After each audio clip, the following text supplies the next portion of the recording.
Əgər mənim cəmiyyətim deyirsə ki, X adlı müğənnilər əxlaqsızdır, o müğənnilər niyə xalq artisti və məşhurdular? Qıcıqlandıran məni 2 nəfər olubsa, Orxan Şahbazdan Toğrul Səməd olub. Orxan Şahbaz üzündə Toğrul mənim haqqımda bir video paylaşmışdı. Belə biraz təhqir yönümlü fikirlər bildirmişdi. Dedim kitab oxumasa siz milyarder də ola bilərsiniz, amma zövqünüzün balaylı olmayacağına zəmanət vermirəm. Azərbaycanda özəlliklə kişilərin homoseksuallara qarşı xüsusi marağı var. Bildiyimiz 3 cins var: kişi cinsi, qadın cinsi, bir də oğlanlıq var.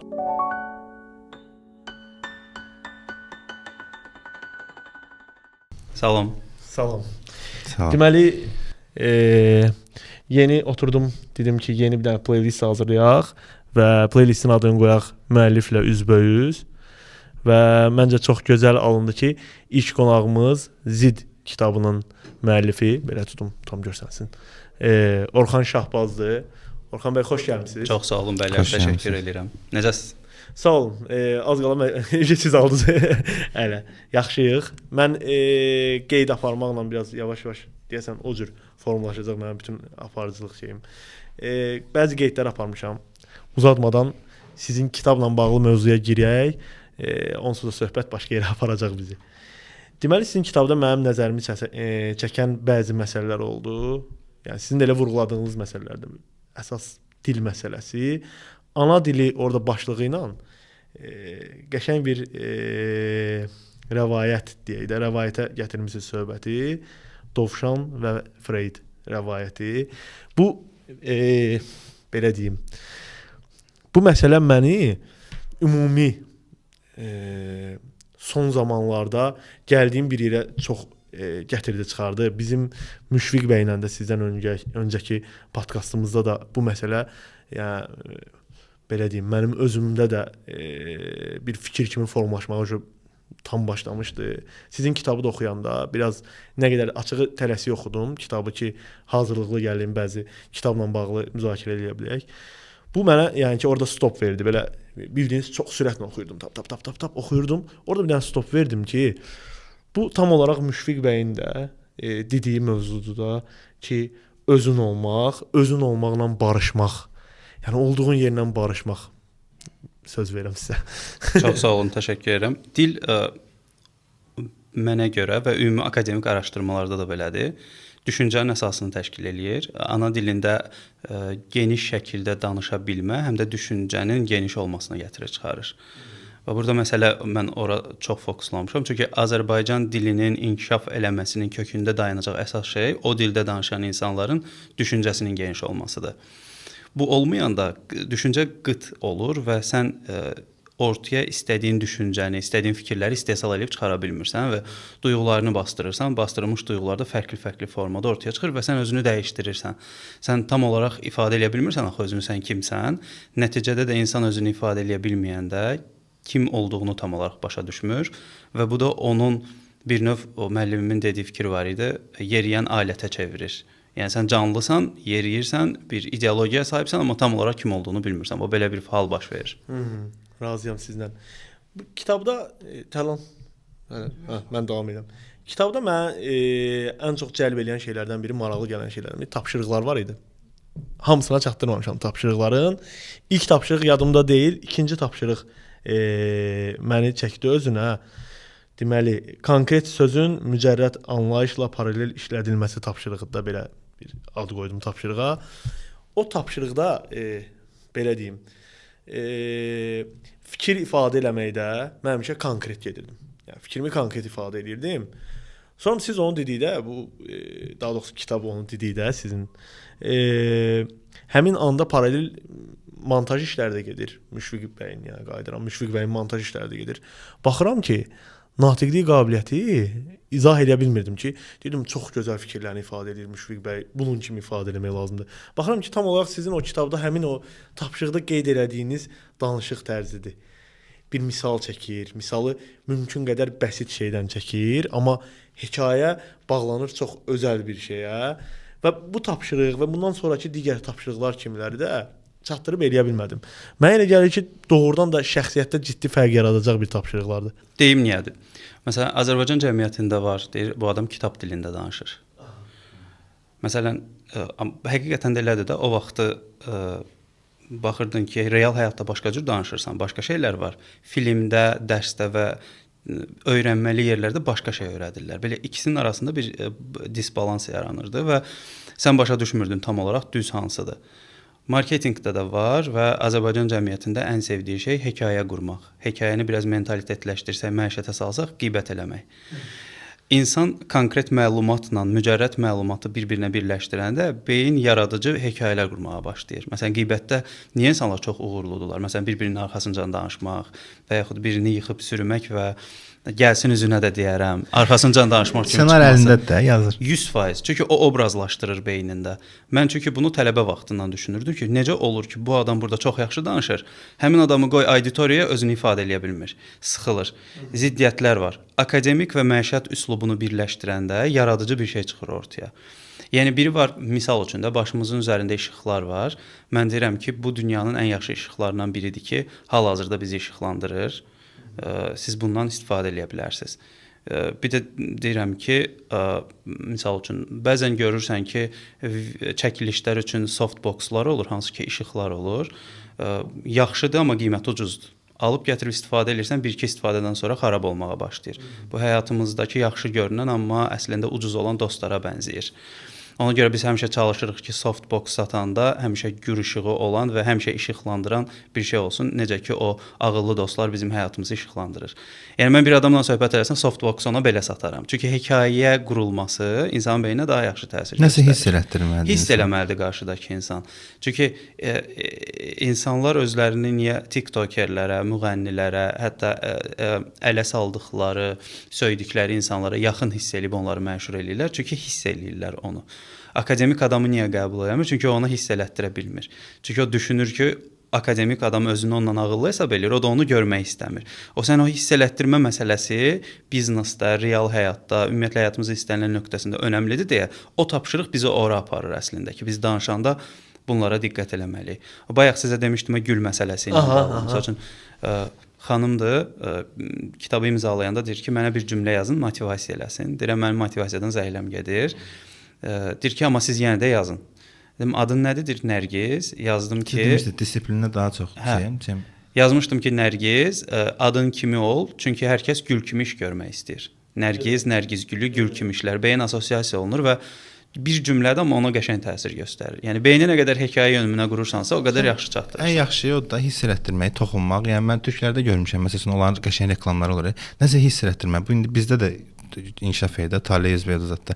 Nəsə hiss eləməz, Kitayski gəlin var idi. Nəsə hiss elətdirir adama, gedirsən amma, nəsə hiss elətdirməlidir 100%. Bir də cəmiyyətdən dediniz, prosta bəlkə də başqa tərəfə aparım söhbəti. Cəmiyyətdən dediniz, bizdə məsəl üçün adicə mən özüm podkastlara baxıram həmişə YouTube-da podkastlarda. Çox olur, amma əsas məsəl beynində qalan qıcıqlandıran məni, məsəl üçün 2 nəfər olubsa, Orxan Şahbazdan məsəl üçün Toğrul Səməd olub. Məsələn, Toğrul Səməd də danışır, hə. Amma qıcıqlandırır, amma mən girib kommentə nəsə mənfi bir şey yazmaq mənim əlimdən gəlməyib. Orxan Şahbaz üzündə. Bəli, oxan Şahbazdır. Yəni oturub fikirləşmişəm ki, bəlkə mən nə isə səhv edirəm. Bəlkə mən nə isə səhv fikir. Mən özüm məsəl üçün podkast olaraq pandemiya vaxtı idi elə səninlə danışanda. Söhbətgaha baxanda əvvəl qıcıqlanırdımsa, sonra başa düşdüm ki, düzgün bəlkə budur. Mən səhv yerdə böyümüşəm. O sözünüz var ya, balota termi. Hə. Yəni yasamalda böyümüşük də. Bizim fikrimizi bəlkə fikrimizi bəlkə dəyişən nəsə lazımdır. Yəni mən girib belə birinci dedizə beynimdə bir şey var, onun elə yəni az bir beynində məlumat var, o məlumatla hər yerdə çıxış eləyir. Bəlkə biraz böyüdə. Ondan sonra mən podkastlara baxa nəsə. Yəni mən heç vaxt dartmadı ki, girim komment yazım. Həmişə siz deyirsiniz podkastlarda ki, kimsə götürür, nə biri yazıb ki, şeydir. Nə bilim, dövlətdən nə filan şey düz getmir. Niyə etiraz eləmirsiniz? Yazmısınız, sən də etiraz elə. Yəni dalatır, eləmir. Eləyirsən sən, mənim işim deyil də bu. Məsələ üçün deyirəm. Yəni bu insanların bu fikrinə prosta mənim maraqlıdır ki, bizdə də gəlir. Bizdə də gəlir o kommentləri. Baxırsan, buyurun. İnsanların maraq və mənəviyyatları üst-üstə düşməyəndə insanlar saxtakar olurlar. Maraq və mənəviyyat dediyim şey nədir? Əgər mənim cəmiyyətim deyirsə ki, X adlı müğənnilər əxlaqsızdır, o müğənnilər niyə xalq artisti və məşhurdular? Sual. Əgər mənim cəmiyyətim deyirsə ki, filan hərəkətlər eləyən qadınlar tərbiyəsizdirlər, bu qadınlara niyə ehtiyac var və bu qadınlar niyə ön plandadır? Niyə hər kəsi dindirsən deyəcəklər ki, əxlaqsızlar baş alıb gedir? ziddiyyətdir də bir-birinə, düzdürmü? Çünki insanın marağı ilə mənəviyyatı bir-birinə uyğun gəlmir. Çünki evdə oturub ona baxır. Qadın da baxır, kişi də baxır, onu müzakirə edir. Daxilən buna sosial psixologiyada parasosial inteqrasiya deyirlər. Daxilən ona qarşı bir inteqrasiyası var, amma onun üzərində bir ad var, ləkə var deyə o ondan da biri kimi görsənmək istəmir. Daxilən gizlin olaraq onu ön plana çıxarır, amma ümumi olaraq kütləviləşdirmir, səsləndirmir fikrini ki, bu belədir, amma ona marağı var. Əgər elə olmasaydı, ziddiyyətlər olmazdı. Yəni ən tərbiyəsiz hesab edilən adamlar ən məşhurlar olmazdılar. Ziddiyyət də bir-birinə. Biz onları görmək istəyirik. Eynən. Yəni məsələn bu adi buna nümunə mini futbol yığmamız dünya çempionu oldu. Hər oyununa gedirdik. Bilet alırdıq, pul ödəyirdik, dəstəkləyirdik, qışqırırdıq stadionda. Yəni adamlar elə gözəl oyun oynayırdılar ki. Və rəylərə baxırsan ki, mini futbolu UEFA dəstəkləmir. Misal üçün, burada ortaya çıxır riyakarlıq. Onu yazan adamlar fikirləşmir ki, Dünya Avropa Mini Futbol Federasiyası var və Dünya Mini Futbol Federasiyası var. Bu federasiyalar müstəqildir, özləri təşkil edirlər və dünyanın 32 ölkəsinin klubu gəlib bura. Ya o beyin çünki araşdırmır. İnformasiya yoxdur. İnformasiya yoxdur. Araşdırmır UEFA. Soruşsan UEFA-nın da nə iş gördüyünü, FIFA-nın nə iş gördüyünü bilmir. Yəni sadə bir biliyi yoxdur və burada mühakimə eləyir və başlayır əzməyə. Təsadüfən İngiltərədə kuryoz qol olmuşdu. Rəylərə baxırdım ki, ingilislərə görsən nə qədər pul veriblər ki, uduzsunlar. Belə bir şey. Ya oğlanın biri orada dindar idi, namaz qılırdı. Butslarda, ayaqqabılarda daha doğrusu namaz qılırdı kənarda. Onun videosunu paylaşmışdılar.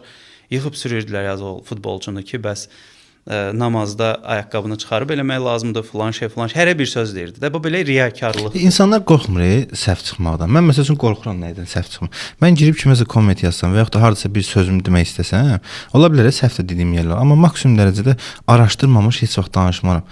Yəni adamlar necə olur? Yəni qorxmurlar ki, deyərəm, yəni bunu gəlib topa yəni tutalım. Düzdür, kommentlərdə belə bir şey var ki, sürü psixologiyası var. Girirsən, xoşuna gəlir, amma girib görsən ki, pis yazmır, sən də məcbur qalırsan, orada pis yazmaq istəyirsən nəsə. Hə, o adamı təşviq eləyir. Təşviq eləyir. Hə, elə bilirsən ki, hamının fikri budur, deməli mən səhvəm də, yəni bu. Hə. Məsələn, məndə belədir. İnsan bir şeyi başa düşüb, analiz eləyib, ona izah verməyə başlayanda, o artıq bəhanələr, neqativlər, söz atmalardan əl çəkir. Reaksiya bildirmir. X adlı adamın yox olması üçün ki, biz düşünürük ki, o tərbiyəsizdir, cəmiyyətin əxlaqını pozur, onu sadəcə reaksiya vermirsən. Bu qədər sadə. Azərbaycanda özəlliklə kişilərin homoseksuallara qarşı xüsusi marağı var. Ona görə onların bütün profilləri hamısı çoxdur, izləyicisi çoxdur və həmişə də dəstəklənirlər. Və deyirlər onlara bunu kim eləyir? O adam eləyir, ora rəy yazan adam eləyir. O fahişə adlandırılan adamın videosunu Allah şəhidlərimizə rəhmət eləsin yazan adam başa düşmür ki, o onu ön plana çıxarır. Çünki alqoritmin mənəviyyatı yoxdur da. Alqoritm demir Azərbaycan mentaliteti var. Simvola baxır. Hər Kommentlidir, kommentə layiqdir, çəkək qabağa görünsün. Çəkək qabağa irəli çıxsın və o da çıxır və sonra oturub fikirləşirlər ki, necə elədi? Riyakarlıq bax burdadır. O kitabda da var əslində. Həm ömür boyu üzərində çalışdığım da odur. Yəni danışırsan, ona uyğun davran. O tarazlığı bir şəkildə saxla. Düzdür, oxumasam belə Rəsmi xanım məsəl üçün oxuyub oturub işləyirik də bir yerdə işləyirik. Orada məsəl üçün o momentlər vardı. Kişilərdir həmişə anası kimi gördüyü qadını axtarır, onunla evlənir. Sonra baxır ki, yox da bu düz getmir nəsə və bir məsələ var, deyirsə məsələn əxlaqsızları biz daha çox istəyirik. Yəni bu şeyi uje qıraqda axtarmağa başlayır. Mən elə başa düşdüm, indi bilmirəm. Məsələn, onu bir podkastda demişdim. Səhifələr paylaşırdı. Müxtəlif səhifələrdə milyonlarla baxış yığmışdı. Mövzu belə idi ki, əxlaqlı bildiyi ilə evlənir, sonra əxlaqlı bildiyini saxlayır evin altında, zövq aldığı adamla gedir istədiyi hər şeyi eləyir. Çünki insanın, bax burada ortaya çıxır, mental qəliblər, insanların cinsi maraqları ilə ailə həyatında olan maraqlar bir-birinə ziddiyyətlidir. O eləmək istədiyi şeyi həyat yoldaşı ilə eləyə bilmir. Çünki buna mentalitet, mental qəliblər, inanclar və s. icazə vermir. O gedir onu başqa yerdə eləyir. Və başqa yerdə də eləyəndə ortada nə yaranır? Ziddiyyət yaranır da. Məsəl üçün biologiyaya baxanda sən əgər bunu istəyirsənsə, bioloji olaraq sənin çoxalmaq istədiyin bu qadından, məsələn, həyat yoldaşından. Amma psixologiyaya baxanda işin psixoloji tərəfində ideologiya nədir? Cəmaət nə deyər? Hə, cəmaət nə deyər? Milli mənəvi görmək istədiyin nədir? Dəyər, göstərmək ki, qardaşım bu qədər qızla danışır və bu qədər kişi ilə danışıram və s. Bunların hamısı işin psixoloji tərəfi olur və bunlar uçurum yaranır. Xəyanət çoxalır, maraqlar dəyişir, insanlar istədiklərini istədiyi formada həyata keçirə bilməyəndə bu tipli müxtəlif yollar axtarırlar. Məsələn, orada rəylər var idi ki, adam yazır ki, belə çıxır ki, gedək əxlaqsızla evlənək. Bu nə deyir, nəyi təbliğ eləyir? Adam misal üçün sadə məntiqi çatmır ki, əslində mənim demək istədiyim başqa şeydir də. Misal üçün bir dəfə bir tanışım var idi. Fahişənin xidmətindən istifadə edib gəlib bizim yanımıza başladı danışmağa ki, belə elədim, elə elədim. Deyirəm ki, onda sənin zövqün fahişəyə layiqdir, düzdürmü? Deyir ki, yox. Deyirəm axı sən söydüyün adamdan zövq almısan ki, onun xidmətindən istifadə edirsən, həzz aldığın şeyi söyürsənsə, deməli sənin xarakterin, şəxsiyyətin ona layiqdir. Yox. Adam belə error getdi. Bütün karyerası gözünün qabağında getdi. Hə, belə. Və mən bunları niyə açıq şəkildə danışıram? Çünki sorğulamalısan da özünü ki, nəsə səhv var da burada. Ziddiyyətdə axı bir-biri ilə. Bir məsələ var. Hamımızın belə o şeydə deyir, bölgü verəndə heyvani hissləri varsa, amma kontrolun olmalıdır da. Sən hamımız tək qalanda kimisə o yox. Onsuz da mən burada hansısa bir kaburanın içindəyəm. Mən sizə özümün bütün tərəflərimi göstərməliyəm. Hamımız eləyik. Amma kontrolumuz məncə düzgün olmalıdır. Bir, iki, təqdimatımız düzgün olmalıdır. Mən bir xanımdan xoşum gələ bilər, amma bu şərtlər o deyilsə, mən ona qarşı, yəni kontrolum və təqdimatım elə olmalıdır ki, o həmişə bir yerdə ola bilmə onunla. Yəni sən bu şeyi tutuzdura bilməyəndə, bu heyvani hissləri kontrol edə bilməyəndə söhbət çox başqa yerə aparır. Bir də dediyiniz şeyə bir dənə deyəcəm. Bəlkə də o deyirsə, məsəl üçün insan evləndi. İnsan həmişə daha yaxşısını axtarmalıdır da, belə daha yaxşısı da yox, fərqli bir şey axtarmalıdır. Bir də mən bir dəfə danışanda demişdim Nihatla ki, elə bir evlənəndən sonra biraz belə deyim də, elə bir sözün pis başa düşülməsin deyəni deyirəm belə. Elə bir cibdədir də, yəni ki, bu məsələ cibdədir. Vəsə də mənim evdə gözləyən biri var. Vəsə bu rahatam. İndi gedim görüm başqa nə var da. Bu məsələyə mən subyektiv fikrimi bildirim. Deməli, təbiətdə ailə olmaq anlayışı əslində yoxdur. Qrup şəklində yaşamaq var. Biz təbiət canlısı olduğumuza görə, ona görə kitabda yazmışam, biologiyamızla psixologiyamız bir-birinə zidd canlılarıq. Bizdə çoxalmaq instinkti var. Ailə modeli isə psixoloji modeldir. Psixoloji şeylər özünü kontrol eləmək üçün nəzərdə tutulan məsələlərdir. Misal üçün, Arthur Schopenhauer'in Cinsi Sevgi Metafizikası kitabında fərqli bir şeylər ola bilər. Adler'in və digər psixoloqların, psixoterapevtlərin, Viktor Frankl'ın fikirləri fərqli ola bilər. Freudda fərqli ola bilər və s. Məsələ nədir? Misal üçün, kişi cinsi olaraq biz birini həqiqətən sevə bilərik. Amma onu sevdiyimiz zaman cinsi meylimiz fərqli-fərqli istiqamətlərə gedə bilər. Çünki buna biologiyamız bizi vadar eləyir. Amma bir də işin psixoloji tərəfi var da, o kontrol məsələsi. Bu xarakter, şəxsiyyət məsələsi belə olur da. Ola bilər ki, sənin kimdənsə xoşun gələ bilər, amma bu məsələnin idarə edilməsi gücünə də sahibsən axı. Çünki hadisələr insan cəmiyyətlərində necə olur? İnsan necə böyüyür? Bütün o şeylər qarşına çıxır və sən başa düşürsən ki, sənin yanındakının dəyəri ilə o bir dəfə istifadə edəcəyin dəyər ayrı-ayrı şeydir. Sən onu atırsan qırağa. Bu məsələdir. O güc oradan gəlir. O şey oxşur da, elə bil var dünyanın ən gözəl qadını ilə bir yerdəsən. Var da yanındakı sənin üçün dünyanın ən gözəl qadınıdır. O birisilər artıq sənin üçün çox da önəmli deyil. Sən o kontrol məsələsi və burada ortaya çıxır. Mənim üçün belə. Eynən. Mən elə baxıram prosesə. Amma elədir, sevgi, yəni sadəcə o şey var axı, bastırma var da. Məni sevdisə sağa sola baxmaz. Baxdısa ondan xoşu gəlir. Özgüvənsiz cəmiyyətdir də. Hə, və yaxud misal üçün də sevgilindir, oğlan yazıb ki, tanış olmaq olar. Sən görürsən beynin çöndü ki, onun nömrəsini tap ki, bunu döyəcəm. Yazsın da yanındakı onu eləməyəndən sonra sən nə olsun eləsin də. Çünki Azərbaycan cəmiyyəti heç vaxt sözü üzə deyə bilən cəmiyyəti olmayıb. Heç bir dövrdə. Yəni ən azından mənə çoxlu neqativ kommentlər gəlir və mən heç vaxt küçədə mənə yaxınlaşıb səndən zəhləm gedir deyən adam görməmişəm. Mən də inanmıram. Heç vaxt. Həmişə gəlib şəkil çəkdirirlər. Həmişə hər şey yaxşıdır. Həmişə hər şey idealdır. Regionlara gedirəm eyni detal, yəni tərs-tərs baxır, amma mən başa düşürəm ki, o mənə heç nə deyə bilmir. Amma bu qədər şey var. O vaxtı deyərsən ki, hə, sənin elədiyin səhvdir və yaxud dediyin fikirlər uyğunsuzdur ki, burada da desinlər, burada da gəlsinlər, sən onun balansını görəsən ki, hamısı ki yerindədir də. İnsanlar onunla üzbəüz qalmayacağına inanırlar. Mən Gül biznesinə təzə başlayanda tək başına demək olar ki, bir hissəsini idarə edirdim işin. Həm çatdırılmanı özüm edirdim, həm belə deyim, administrativ işləri görürdüm, sifariş qəbul edirdim. İkisi üçü birində idi ki, biznesin biraz belə deyək də xoda düşmək üçün lazım idi bu. Deməli bir müştəri ilə danışıram. Müştəri mənə deyir ki, məni belə deyək də menecer bilir, admin bilir və ona uyğun danışır və şeydən şikayət edir. Və paraleldə çatdırılma kuryer də mənəm əslində. Ondan xəbər yox təbii ki. 2 fərqli ləhcə ilə danışıram ki, biznesi professional göstərim. Bu arada yəni biznes doğrudan o yerdədir. Yəni mənlə danışmır heç kim. Bu prosedurda sonda gəlib gülü verəndə kuryer haqqında dediyi sözlər yadımdadır və kuryerə göstərdiyi münasibəti görürəm. Bu nədir? İnsanlar bu eyni kompüterin arxasında oturub yazanda da bilmirlər ki, onu, daha doğrusu bilirlər ki, xəbəri olmayacaq, görməyəcək məni, göz kontaktımız olmayacaq, bir insan kimi kontakt olmayacaq. Ona görə rahat ittiham edirlər, heç düşünmədən ittiham edirlər, fikirləşmirlər, sadəcə biraz pis bir şey yazaq. Bir də Tərlan Biyağları bir şey dedi. İlk sürü psixologiyası, ilk neyinirlərsə eyni şeylər gedir. Deməli, Biyağlar sizə demək, biz bəzi videolarımız olur ki, virallaşır, dünya üzrə vizuala baxırıq da, ona görə danışmırıq eləmirik şeylərdə. Deməli, bir dənə vizual piyon çəkdik və vizual patladı, milyonlarla baxış oldu. Dedik, bunun kimi bir şey eləməliyik ki, patlasın. Orada da dedik ki, piyonu kəsək. Qoyaq piyonu və kəsək də belə. Biz də bundan heyt gələcəyini gözləmirik. Deyirik ki, sadəcə də belə piyondur, meyvə kimi insanlar qəbul edir, kəsir, belə maraqlı bir şey olar da. Özümüz prosta birinci kommenti özümüz başqa bir akkauntdan belə ağlamaq şəhər satdıq. Bunun ardıca bir dənə heyt valnası gəldi. Adam baxır ki, niyə belə oldu? Biz bunu planlaşdırmırdıq da. Bu Tərlanın dediyi mövzu. Bir qorxuruq, bir də hamının xoşuna gəlmək istəyirik.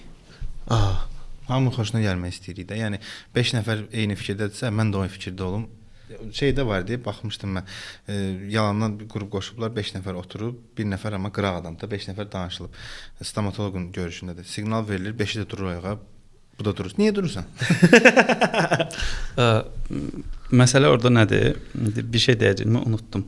Deməli, nifrətin marketinqi, özümdə belə bir şey fikirləşmişəm ki, inkişaf eləməyin ən böyük yollarından biri bu nifrəti məzmuna çevirməkdir. Çünki sadələşdirmək, təqdimatı gözəl olmalı. Sadələşdirmək, təqdimat, onun üzərindən fikirlər bildirmək, onu götürüb məzmuna çevirmək və oradan yaxşı bir şey ortaya çıxarmaq. Çünki başqa variant yoxdur. Akademik məzmunları insanlara çatdırmaq üçün mütləq şəkildə onların duyğularına təsir göstərməlisən. Yəni bir müəllimin X adlı müğənnidən, TikTokerdən fikrini çatdırmasının zəif olmasının səbəbi onu hiss elətdirə bilməməsidir. Yəni misal üçün bir dəfə böyük tədbir idi, 500 nəfərlik, səhv eləmirəmsə dram teatrı idi, yoxsa harda? Məsələn, məkandayıq, bir nəfər dedi ki, çox belə ağıllı danışırsınız, biz kitab oxumasaq varlı ola bilmərik. Axtardığımız cəsarətli adam o da. Dedim, kitab oxumasaq siz milyarder də ola bilərsiniz, amma zövqünüzün balaylı olacağına zəmanət vermir. Olmayacağına daha doğrusu. Belə gülüşdü cəmaət. Niyə? Çünki sən həqiqətən çox pul qazana bilərsən, amma o zövq məsələsi. Kitab həm də zövqün formalaşdırmasına xidmət eləyir. Yəni mən bir şeyi düz bilib onu çatdırmaq istəyirəmsə, mütləq bunu hiss elətdirməliyəm.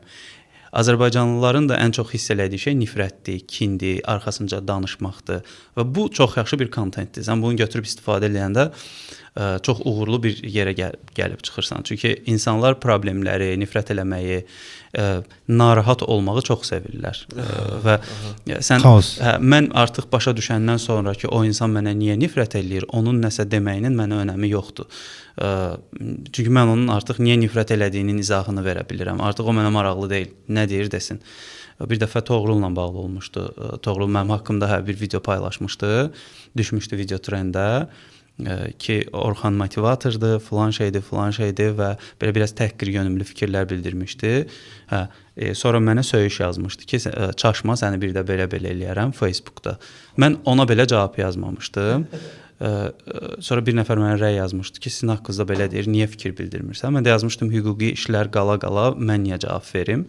Və Toğrul məndən üzr istədi inboxda ki, mən səhv elədim, söydüm, gəl oturaq, görüşək. Getdi, oturdu, görüşdük, danışdıq, hamısını izah elədim ki, nə, necədir və s.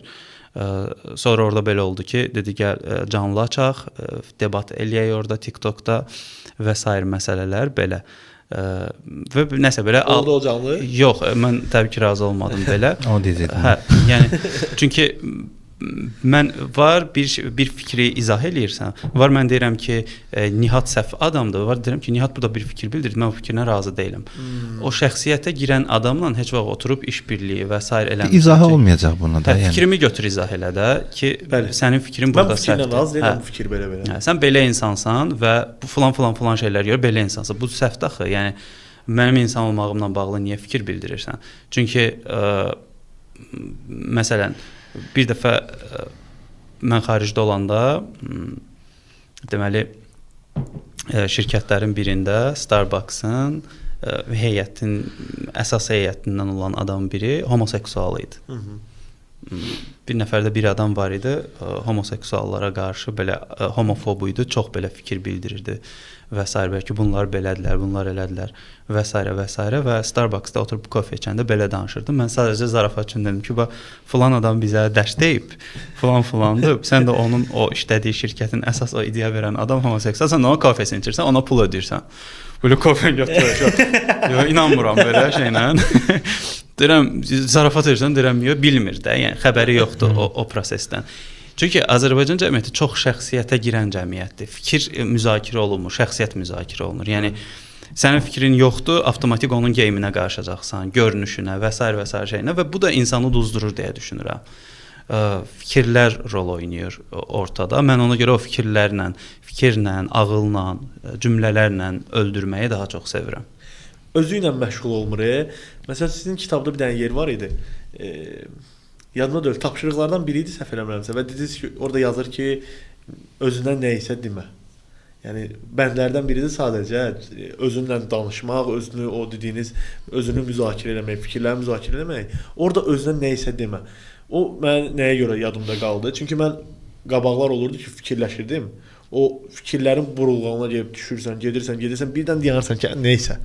O nə isə ilə mən həmişə yox, çox vaxt bağlayırdım da o məsələləri. Fikirlər də elə sıfıra çıxıb gedirdi, axırda belə bir xeyirli bir şey olmurdu. O mənə təsir elədi ki, mən o nə isəni deməsəm, bəlkə də yəni çox dəyərli bir şeyə çataram, bəlkə də o dəyərdən mənə aralı qoyan sadəcə o nə isədir də. Bilirsiniz niyə olur o? Bax məsələn, auditoriyada olur birdən danışanda. Kimsə sual versəm ki, ətrafınızda ifritə və əclaf adamlar var. Hər kəs deyəcək var. Desəm aranızda kiminsə atası, anası əclaf və ifrit olan var. Kimsə əlini qaldırmaz. Bəlkə də qaldırar bir nəfər, iki nəfər. İnsan bir şeyi özününküləşdirəndə o orada səhv axtarmağa meylli olmur. Çox qəribədir. O şeyləri görmür. Məsələn, birini sevəndə onu gizlədir. Məsələn, sosial mediada inboxuna yazacaq, siləcək. Saxta profilinə yazacaq ki, birdən o ona yox deyər və mən əzilərəm.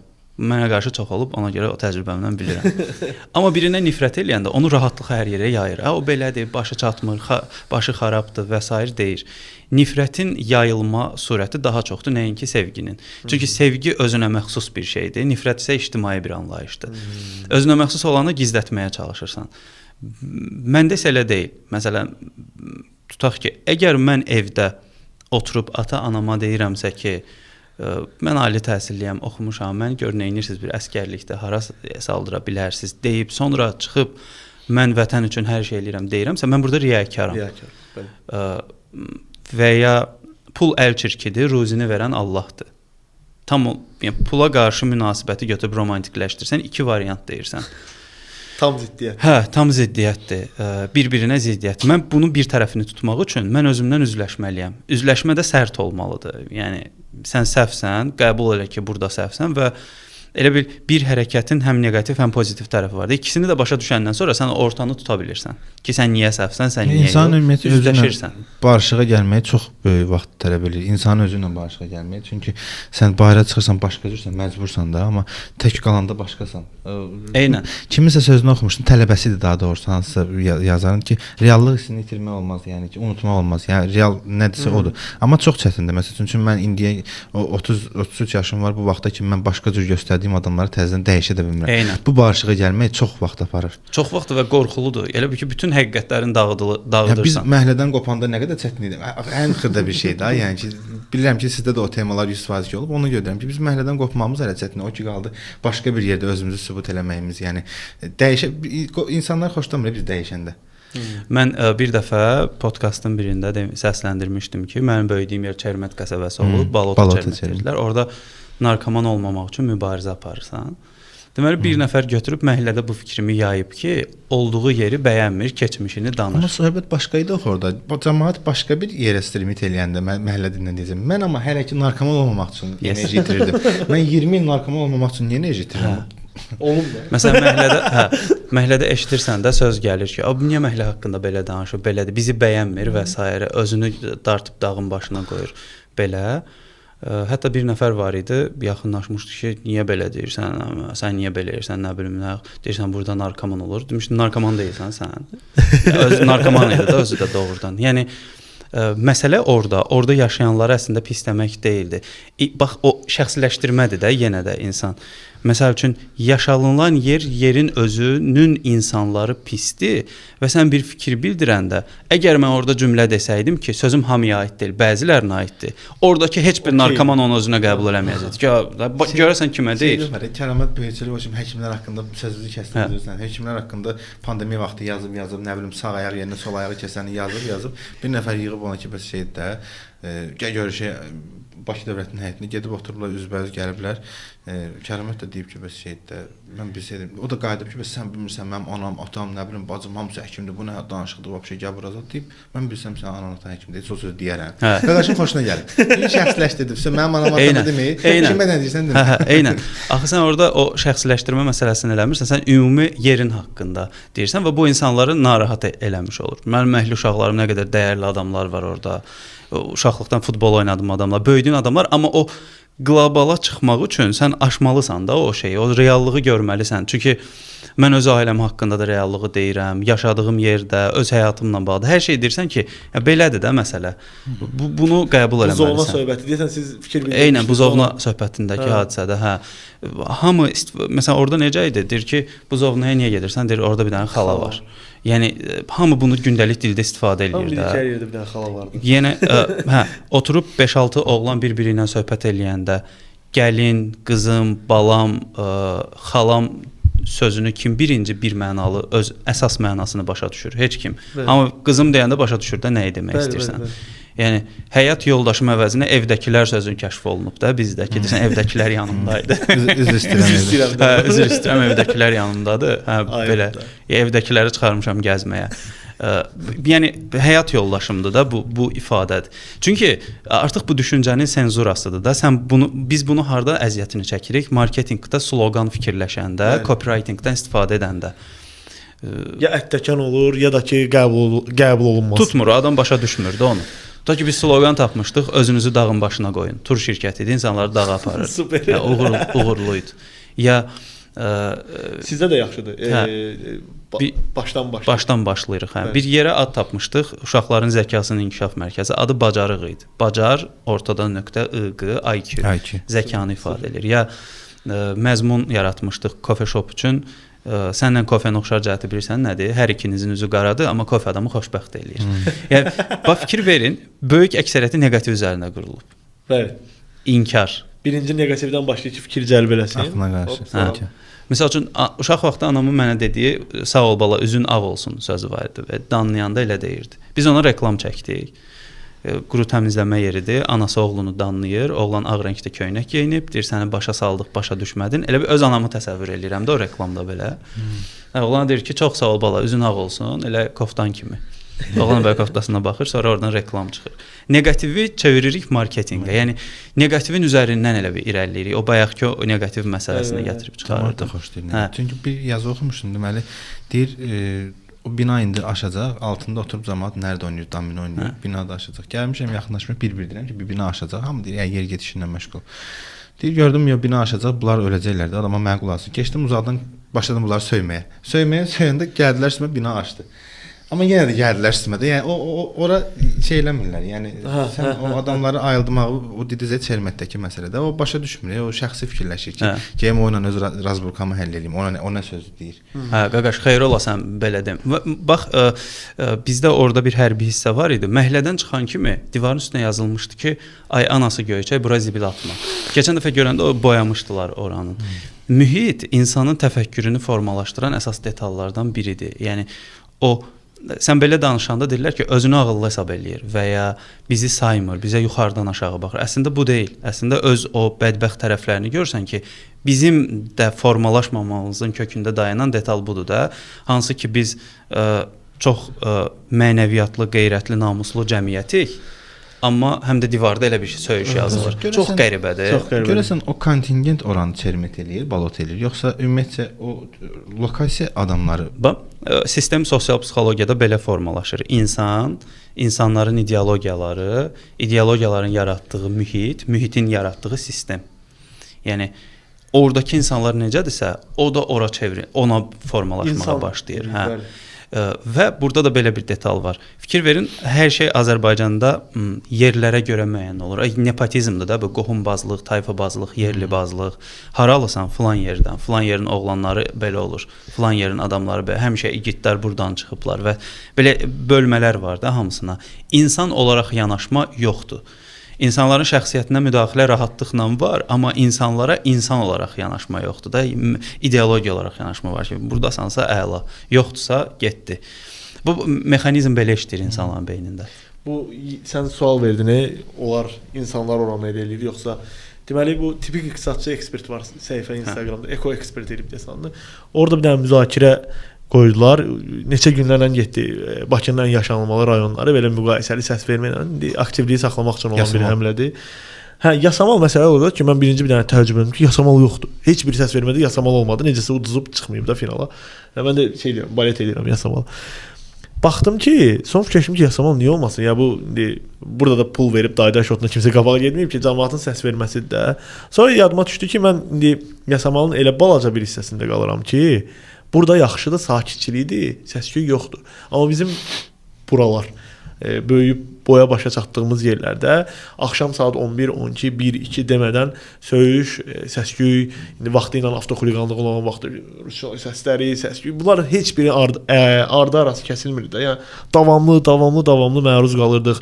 Sənin sözün olmasın, yaxşıdır bu karantin gəldi, yoxsa bu səs-küy dayanmırdı məhəllədə. Ya düşməlisən ki, problem çıxarırsan. Mədəniyyətə məcburiyyət yaradır da, yəni qadağalar yaradır. Mən baxdım ki, uzun sözün qısası, bu indi qaldığım yer Sencavit prospektinin artıq sonudur, Parlament prospektinə tərəf orasıdır və bu yasamalın nisbətən sakit yeridir deyə, nisbətən yox, əslində doğrudan çox sakit yeridir, belə səs-küy görmərsiniz, belə xoş bir aura var da, belə quşların səsi var məhəllədə, məhəllənin strukturu necəsə maşınların səsi də girmir. Bütün günü quşlar, meşəlik falan, yaşıllıq, meşəlik yox, yaşıllıq var. Baxırsan ki, bunu burada əmələ gəlmə səbəbi buranın insanları, əsasən mən belə müşahidə edirəm ki, dövlət işçiləridir.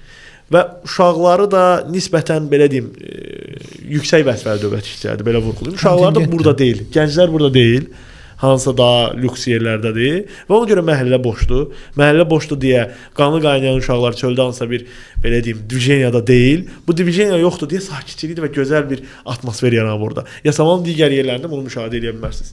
O çətinlik var. Bunu da edən insandır. Mənim atam tarixçidir. Həmişə ondan müzakirəmizdə o qırılma nöqtəsi ardı olurdu. Deyirdim ki, Azərbaycanda heç bir dövründə düşüncə adamları ciddi qəbul olunmayıb. İstənilən dövrün düşüncə adamları, akademik adamları, fikir bildirən adamları yaşadığı dövrdə həmişə linçləniblər. Bizim ideallarımız şeydir axı, Babək falan. Atamla onu həmişə deyirəm. Babək, Koroğlu, sonra Şah İsmayıl Xətai, sonra kim var? Qaçaq Nəbi və s. Bu kimi xalq qəhrəmanlarının ortaq xüsusiyyəti o idi ki, vuruşurdular, döyüşkənlik var idi. Bir dənə də ortaq xüsusiyyəti var idi ki, ortada bilik yox idi. Amma bir dəfə Aynur xanım o sualı verdi. Aynur xanım deyəsən təsəvvür elədi ki, dedi Üzeyir Hacıbov niyə qəhrəman deyir ki? Deyəsən Aynur xanım demişdi. Eyni şey, məsələn, mən bu nəyə fikirləşirəm? Bizdə ölüb gedəndən sonra insana qiymət verirlər, anlayışı da var. Yoxdur, yəni ziddiyyətdir də bir-biri ilə. İnsanın bax bayaqki maraq və mənəviyyat məsələsi. Yəni bu mənim üçün cümlə belədir. İnsanın maraq və mənəviyyatı balansda olmayanda o saxtakar olur. Belə deyir, sonra başqa bir şey istifadə edir. Marağı budur, amma mənəviyyat məsələsi belədir. Bu vurub yıxmaq, nə bilim belə elədim, qrup şəklində onu sındırdım, bunu döydüm və s. şeylərin hamısı da kökü oradan qaynaqlanır. Elə bil sənin gücünü tənzimləyəcək biliyin olmayanda sən o gücü fərqli yerlərə istifadə eləmiş olursan. Güya heç kim bilmir ki, əsgərlikdə əslində vətənə xidmətdən daha çox sınmamaq üçün xidmətə gedirlər ki, mən nə edim ki, sınmayım. Yəni məni döyməsinlər, yəni məni sındıracaq. Hamı bunu bilirdi də. İndi biz danışanda deyirik ki, belədir, elədir. 10 adamdan 8-i oradaydı ki, yəni xidmətdir, ustav yerdinəm, rus dilində sözlər. Kimdə əzmə fetişi var da. Əzməkdir, budur, odur, belə elədim, elə elədim. O xüsusilə gücənə danışan səs tonları var. Yəni şey var, status var. Adam bilmir, dövləti qorusun, yoxsa oğlanlığı qorusun. Eynən, eynən. Çünki keçən seminarda deyirdim, bildiyimiz 3 cins var. Kişi cinsi, qadın cinsi, bir də oğlanlıq var. Sən birinə oğlanlığın var deyəndə səndən dalaşır. Və ya komandir bizə orada deyir, kələ yanıma gəl, qaça-qaça gedirdin. Dovşan deyəndə beynin çağırır ki, sən xeyr ol, çağırırdın onu söhbətə ki, mənə niyə dovşan demisən. Yəni belə cəmiyyət nə ixtira eləsin ki? Hamısı şeydir. Və yeganə həll yolu mənə görə individual yanaşmadır özündə. Mən nə edirəm, mən nə səhv eləyirəm, mən nə düz eləyirəm. Bir dənə misal üçün mənim üçün əxlaqsız, mənəviyyatsız, nəyisə pozğun hesab edilən bir video görəndə, insan görəndə ora heç vaxt rəy yazmıram, heç vaxt. Çünki insanın yeganə bir şey həll eləmək yolu ona reaksiya verməməkdir.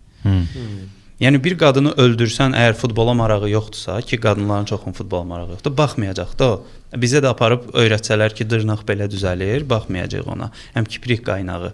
Marağımız olmadığı yerə həmişə reaksiya bildirmirik. Əgər reaksiya bildiriksə, deməli orada bizim marağımız var. Məsələ budur. Bir video çəkmişdilər, misal üçün oğlanla qız bulvarda öpüşür, qıraqdan kimsə gizlini çəkir və sosial şəbəkədə paylaşıblar bunu və trenddir mövzu, yəni rəylər var. Biri deyir əxlaqdır, biri deyir insanların şəxsi həyatına qarışmayın.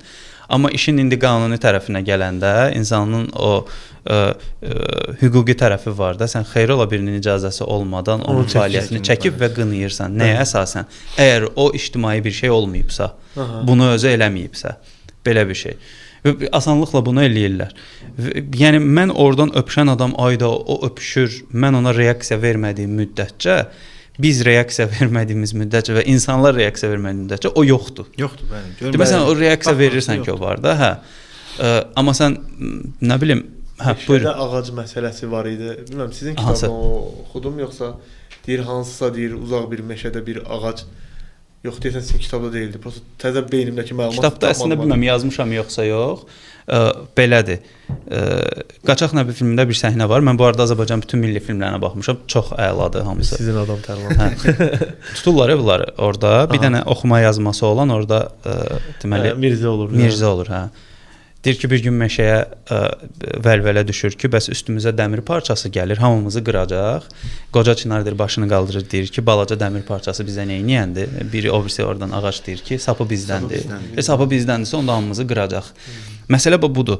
Sapı bizdən olan o insanların əlinə imkan düşəndə, onlar daha çox saxtakarlıq eləməyə meylli olurlar.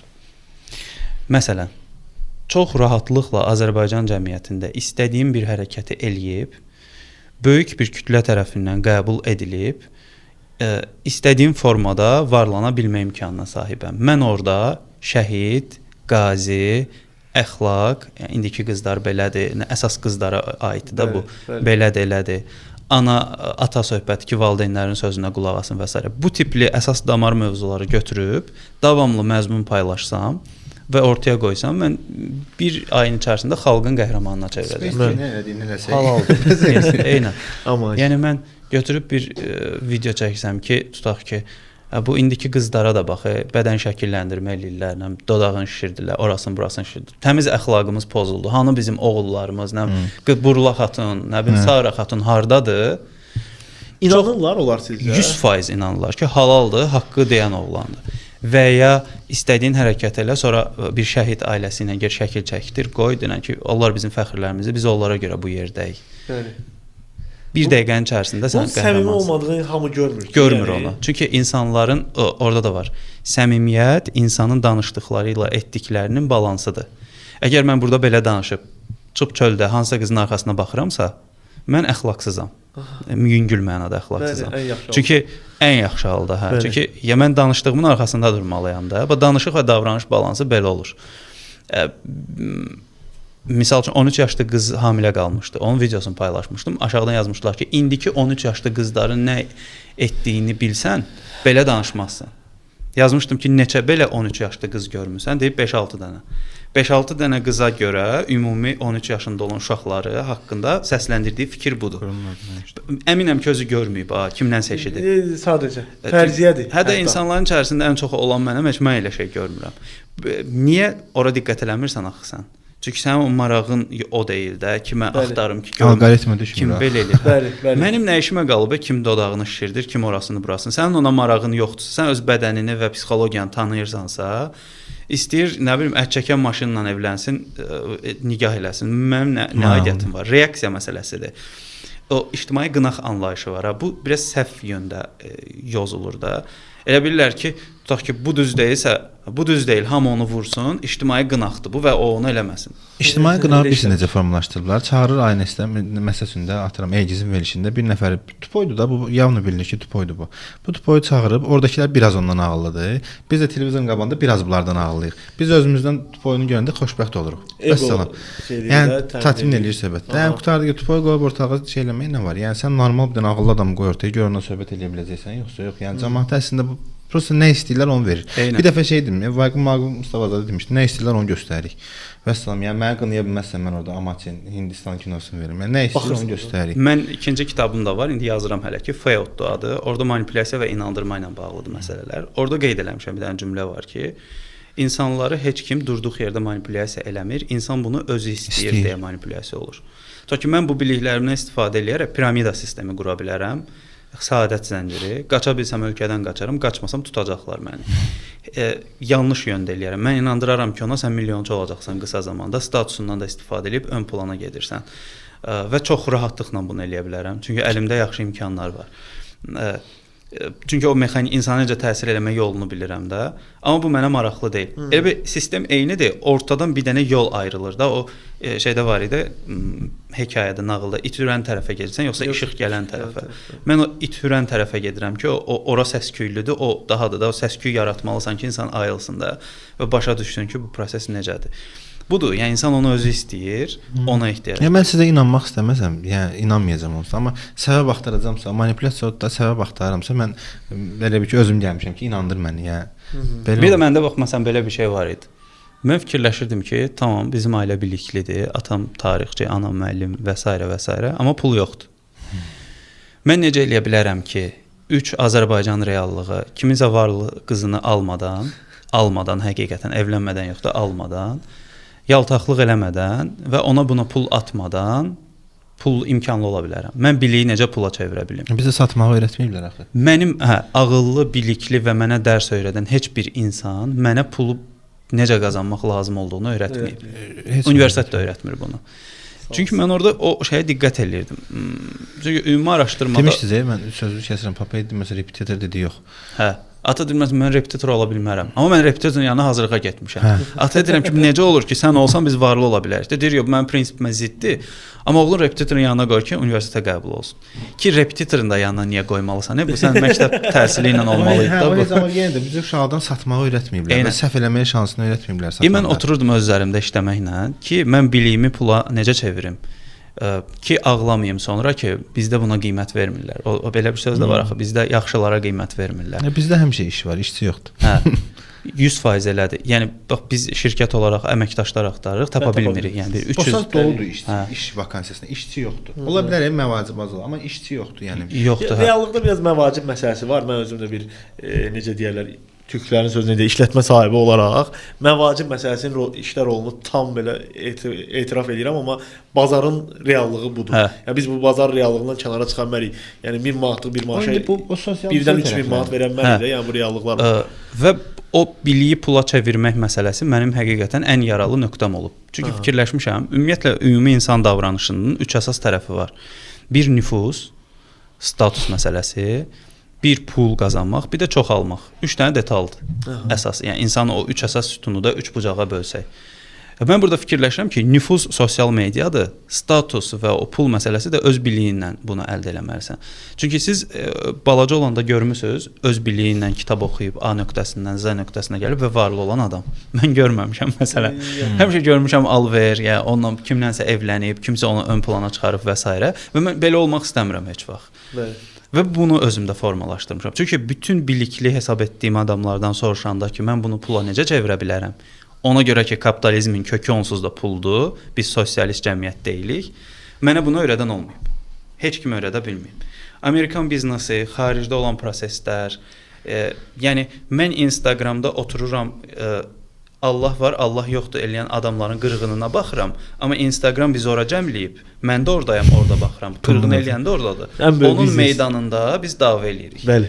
Əs o meydanı necə yarada bilərsən ki, o insanlar orada iştirak eləsinlər. Yəni xəbərimiz olmadan, yəni misal üçün soruşsaq hamımız vətənpərvərik ki, vətənpərvər deyəndə beyin vuruşmağa gedir. Amma soruşsaq ki, Almaniyada istehsal olunan məhsul keyfiyyətlidir yoxsa Azərbaycanda? Təbii ki, Almaniya.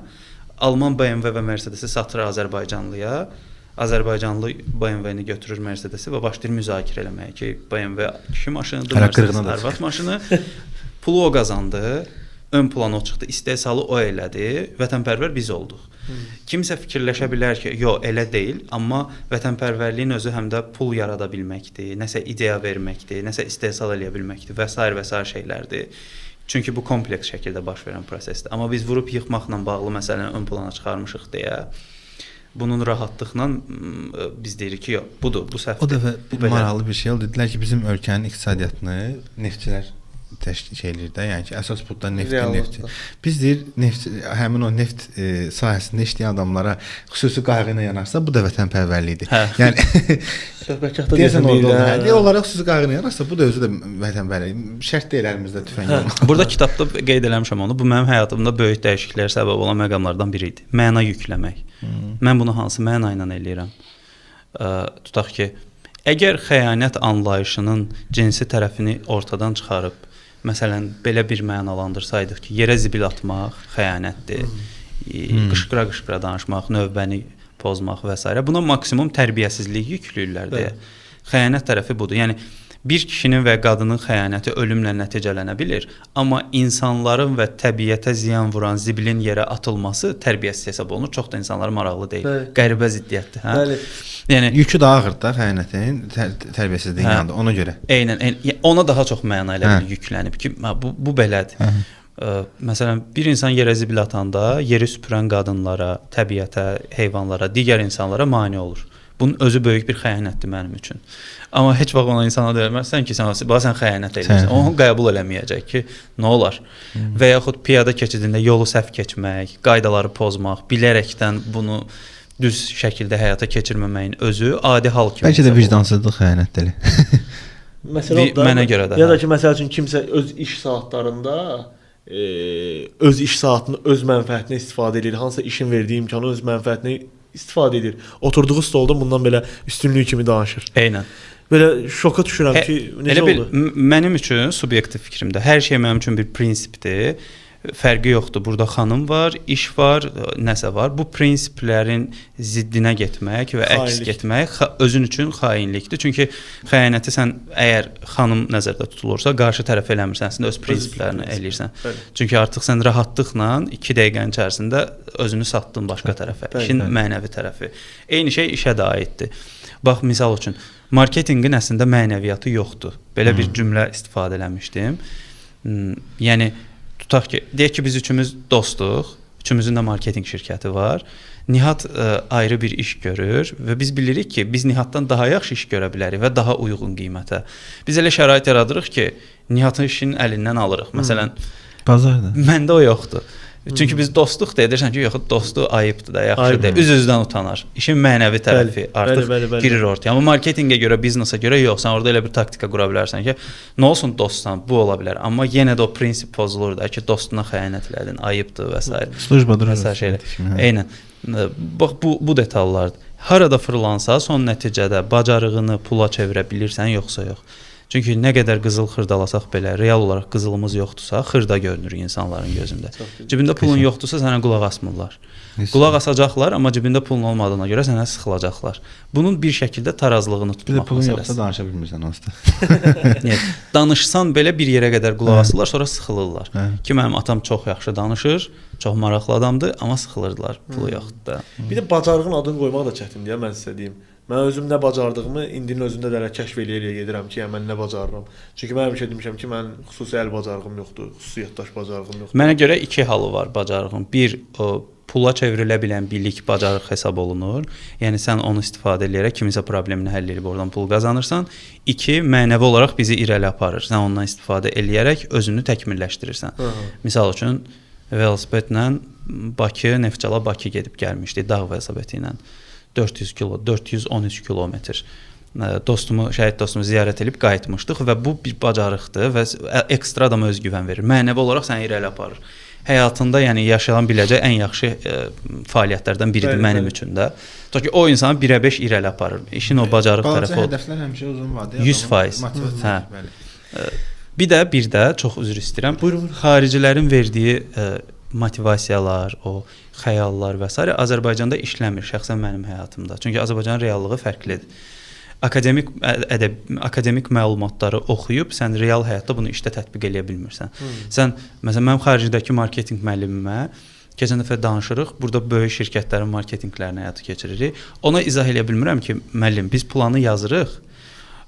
O plandan sonra kimsə ora barmaq eləyir və sən ona deyə bilmirsən sən bura barmaq eləmə. Onu desən iş əlindən alacaq ki, başqasına verəcək. O belədir.